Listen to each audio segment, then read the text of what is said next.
सोचिए, आप अपने ही बेटे के घर जा रहे हो, लेकिन आपके पैर कांप रहे हो। खुशी से नहीं, डर से। डर इस बात का कि दरवाजा खुलने के बाद आपको इज्जत मिलेगी या अपमान। आज की कहानी एक ऐसे पिता की है जो मेहमान बनकर अपने बेटे के घर जा रहा है, लेकिन उसके मन में एक खौफ है।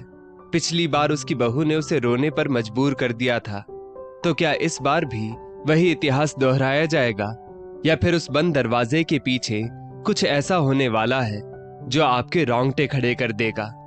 ये कहानी सिर्फ सास बहू या पिता पुत्र की नहीं है। ये कहानी है कर्म के उस चक्र की जिससे कोई नहीं बच सकता। अगर आप भी रिश्तों की अहमियत समझना चाहते हैं तो इस वीडियो को अंत तक जरूर देखें। यकीन मानिए, इसका क्लाइमैक्स और अंत आपको सोचने पर मजबूर कर देगा। कहानी शुरू होती है शहर की एक भागती दौड़ती जिंदगी के बीच बने एक फ्लैट से। रात के 11 बज चुके थे। बेडरूम में एसी की हल्की आवाज और दीवार घड़ी की टिक टिक के सिवा गहरा सन्नाटा था। विकास बिस्तर पर लेटा जरूर था, लेकिन उसकी आंखों से नींद गायब थी। वो बार बार करवटें बदल रहा था।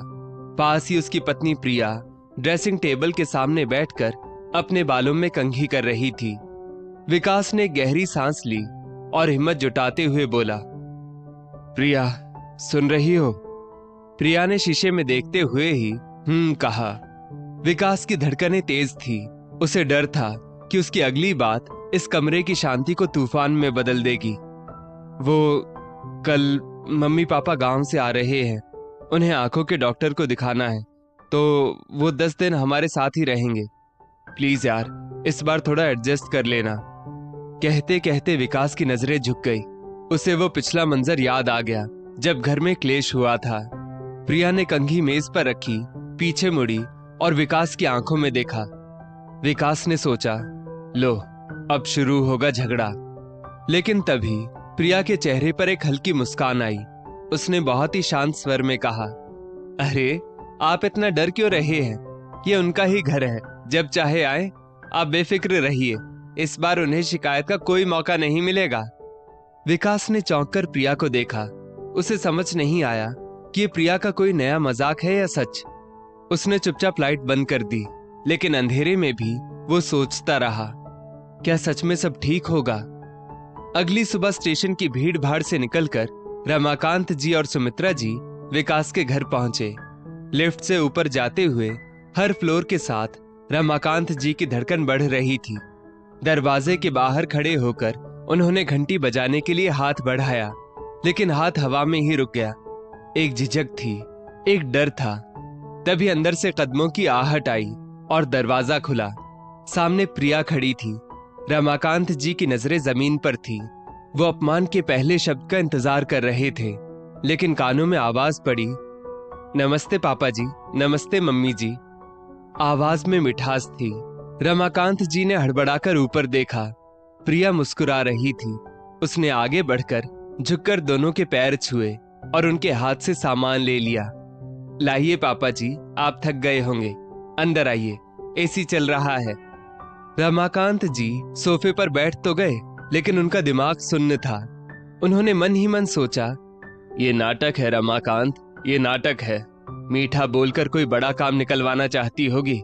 सावधान रहना, पिघलना मत। शाम हुई। रमाकांत जी झिझक रहे थे कि बिना चीनी की चाय कैसे मांगे। तभी प्रिया ट्रे लेकर आ गई। चाय से निकलती भाप में इलायची की महक थी। पापा जी, आपकी फीकी चाय और आपके लिए बिस्किट। और हाँ, मैंने आपके कमरे में नई चादर बिछा दी है। आपको पुरानी वाली से एलर्जी है ना? रमाकांत जी ने कप उठाया। चाय का घूंट हलक से नीचे उतरा तो सुकून मिला, लेकिन उनकी नजरें तिरछी होकर प्रिया को ही देख रही थी। वो किचन में काम कर रही थी। चेहरे पर कोई शिकन नहीं थी। एक दिन बीता, 2 दिन बीते। सुबह 5 बजे रमाकांत जी को नहाने के लिए गर्म पानी तैयार मिलता। नाश्ते की मेज पर विकास से ज्यादा प्रिया उनका ख्याल रखती, लेकिन रमाकांत जी का डर कम होने के बजाय बढ़ता जा रहा था। 7वें दिन पार्क की बेंच पर बैठे हुए रमाकांत जी का सब्र टूटने लगा। उन्होंने अपनी पत्नी सुमित्रा से कहा, सुमित्रा, मुझे अब डर लग रहा है। ये खामोशी जानलेवा है। 7 दिन हो गए, ना कोई ताना, ना कोई क्लेश। इंसान रातों रात इतना नहीं बदलता। मुझे लगता है ये तूफान से पहले की शांति है। देखना तुम, जाते वक्त कोई बहुत बड़ा तमाशा होने वाला है। सुमित्रा जी ने समझाया, लेकिन रमाकांत जी का मन मानने को तैयार नहीं था। आखिरकार वापसी की रात आ गई। घड़ी में रात के 10 बज रहे थे। रमाकांत जी और सुमित्रा जी के कमरे में सूटकेस बंद करने की आवाज आई। Chain zip. रमाकांत जी ने राहत की सांस ली। चलो सुमित्रा, इज्जत बच गई। 10 दिन निकल गए। सुबह 5 बजे की ट्रेन है, चुपचाप निकल जाएंगे। तभी दरवाजे पर दस्तक हुई। ठक ठक। कमरे की हवा भारी हो गई। रमाकांत जी का दिल बैठ गया। सामने प्रिया खड़ी थी। रमाकांत जी ने मुट्ठी भींच ली। लो, आ गया वो पल। अब होगा हिसाब, अब निकलेगा असली रूप। प्रिया धीरे धीरे कमरे में आई और रमाकांत जी के पैरों के पास जमीन पर बैठ गई। रमाकांत जी ने देखा, प्रिया का चेहरा लाल था। उसकी आंखों से लगातार आंसू बह रहे थे। रमाकांत जी घबरा गए। क्या हुआ बहू, विकास ने कुछ कहा क्या? प्रिया ने ना में सिर हिलाया और सिसकते हुए बोली, नहीं पापा जी, मुझे माफ कर दीजिए। रमाकांत जी हैरान रह गए। माफ किस लिए बेटा? तुमने तो इन 10 दिनों में हमें पलकों पर बिठा कर रखा। प्रिया ने रोते हुए अपना सिर उठाया। सेवा नहीं पापा जी, मैं तो अपने पापों का प्रायश्चित कर रही थी। पिछले 10 दिनों में मैंने आपकी आंखों में देखा है, आप मुझसे डरे हुए थे। जब मैं चाय लाती थी तो आप सहम जाते थे। आपको लगता था कि मैं नाटक कर रही हूं। आपकी वो डरी हुई आंखें मुझे अंदर ही अंदर मार रही थी। कमरे में सन्नाटा था। प्रिया की सिसकियों ने उस सन्नाटे को तोड़ा। पापा जी, पिछले महीने मैं अपने मायके गई थी। मेरे भाई की नई नई शादी हुई है। वहां मैंने अपनी भाभी को मेरे बूढ़े माँ बाप के साथ बदतमीजी करते देखा। मेरे पापा जो मुझे नाजों से रखते थे, मैंने उन्हें एक कप चाय के लिए तरसते देखा। मेरी माँ को कोने में छिपकर रोते देखा।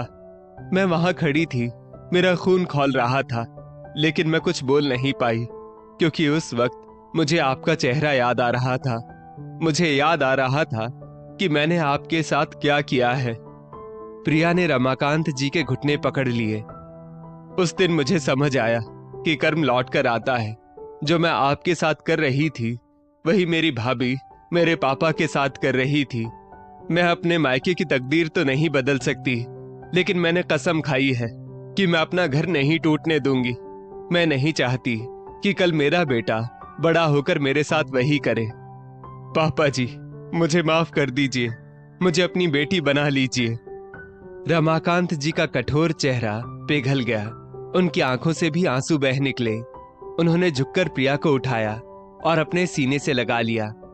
पगली, तूने माफी मांगकर मुझे शर्मिंदा कर दिया। मैं ही बूढ़ा होकर बेवकूफ हो गया था, जो एक सुधरी हुई बेटी में अपनी पुरानी बहू ढूंढ रहा था। रो मत बेटा, आज से तू मेरी बहू नहीं, मेरी बेटी है। रात गुजर गई और वो सुबह आ गई जिसका रमाकांत जी को सबसे ज्यादा डर था। लेकिन आज नजारा बदला हुआ था।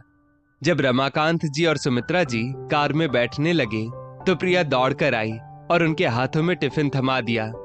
मम्मी जी, रास्ते के लिए खाना है, और पापा जी, आपकी दवाई ऊपर वाली जेब में है, समय पर ले लीजिएगा।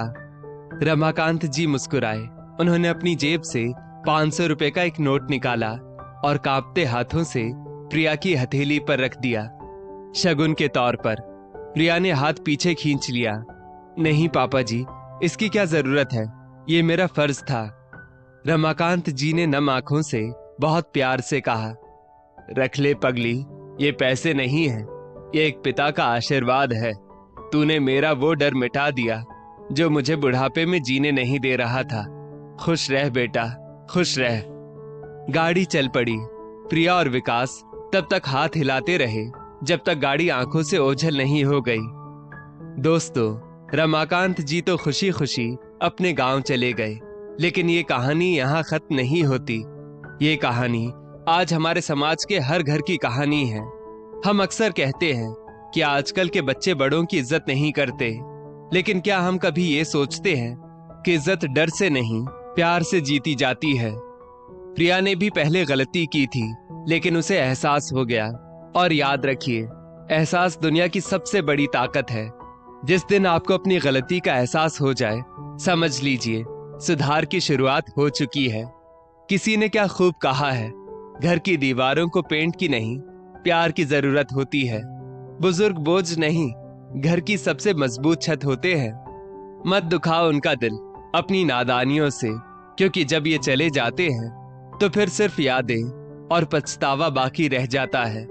तो मेरी आपसे एक छोटी सी गुजारिश है, आज रात सोने से पहले अपने माता पिता या सास ससुर के पास जाइए। उनसे पूछिए आप कैसे हैं, क्या आपको किसी चीज की जरूरत है। यकीन मानिए, आपकी ये 2 लाइनें उनकी उम्र को 10 साल बढ़ा देंगी। आपको ये कहानी कैसी लगी? क्या आपके पास भी ऐसा कोई किस्सा है जहां प्यार ने नफरत को जीत लिया हो? अपने अनुभव नीचे कमेंट में जरूर लिखें, मैं हर कमेंट पढ़ूंगा। और हाँ, अगर इस वीडियो ने आपकी आंखों में थोड़ी सी भी नमी दी हो तो इसे शेयर जरूर करें। शायद आपकी शेयर की हुई ये वीडियो किसी का टूटता हुआ घर बचा ले।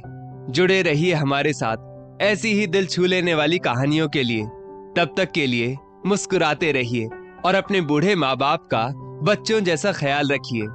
नमस्ते।